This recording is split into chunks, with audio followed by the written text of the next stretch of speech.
মঞ্চ, টেলিভিশন ও চলচ্চিত্র সব মাধ্যমেই পদচিহ্ন রেখে গেছেন হুমায়ুন ফরিদী। মঞ্চ দিয়ে তার অভিনয় জীবনের হাতেখড়ি, তবে টিভি নাটক ও চলচ্চিত্রে নিজেকে নিয়ে গিয়েছিলেন অনন্য উচ্চতায়। জনপ্রিয়তাও পেয়েছিলেন আকাশচুম্বী। আজও তরুণ অভিনয় শিল্পীদের কাছে তিনি অন্যতম পথপ্রদর্শক। বাংলা সিনেমার কিংবদন্তি হুমায়ুন ফরিদীর ১৩তম মৃত্যুবার্ষিকী আজ। ২০১২ সালের ১৩ ফেব্রুয়ারি ঢাকার ধানমন্ডিতে নিজের বাড়িতে মৃত্যুবরণ করেন তিনি। অভিনেতাকে হারানোর এই দিনে রইল তার কয়েকটি আলোচিত কাজ। ১৯৮৫ সালে মুক্তি পেয়েছিল দহন।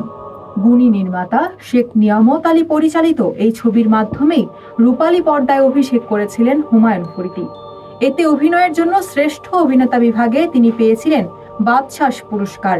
এতে হুমায়ুন ফরিদী ছাড়াও অভিনয় করেছেন বুলবুল আহমেদ, ববিতা আবুল খায়ের, শর্মিলী আহমেদ, কবির মিত্র, রওশন জামিল, ফখরুল হাসান বৈরাগী প্রমুখ। হুমায়ুন ফরিদী অভিনীত সবচেয়ে আলোচিত সিনেমার একটি পালাবি কোথায়। যদিও মুক্তির সময় এটি তেমন সাড়া ফেলতে পারেনি, বক্স অফিসে ফ্লপ করেছিল, তবে পরবর্তী সময়ে সমালোচক মহলে ছবিটির গল্প ও হুমায়ুন ফরিদীর অভিনয় বেশ প্রশংসিত হয়। এমনকি ঢাকাই নারী কেন্দ্রিক চলচ্চিত্র হিসেবেও সমাদৃত হয়।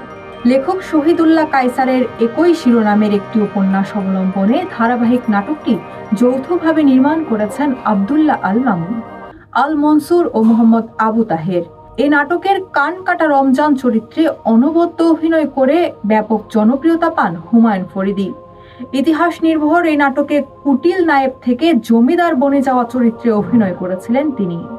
২০০৪ সালে মুক্তিপ্রাপ্ত এই চলচ্চিত্র পরিচালনা করেছেন জাহিদ হোসেন। নাম ভূমিকায় অভিনয় করেছেন মৌসুমী। তার বিপরীতে ছিলেন হুমায়ুন ফরিদী।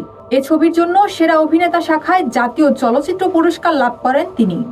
বাংলাদেশি নাটকে ইতিহাস সৃষ্টিকারী ধারাবাহিক নাটক কোথাও কেউ নেই। হুমায়ুন আহমেদ পরিচালিত এই নাটকে মূল ভূমিকায় ছিলেন সুবর্ণা মুস্তফা ও আসাদুজ্জামান নূর। তবে আইনজীবীর ভূমিকায় হুমায়ুন ফরিদী নাটকটিকে আরও প্রাণবন্ত করে তুলেছিলেন। বাকের ভাইয়ের ফাঁসি ঠেকাতে তিনি অনেক চেষ্টা করেছিলেন। হুমায়ুন ফরিদী উইলিয়াম শেক্সপিয়ারের কিং লিয়ার নাটকে অভিনয়ের বাসনা জানিয়েছিলেন।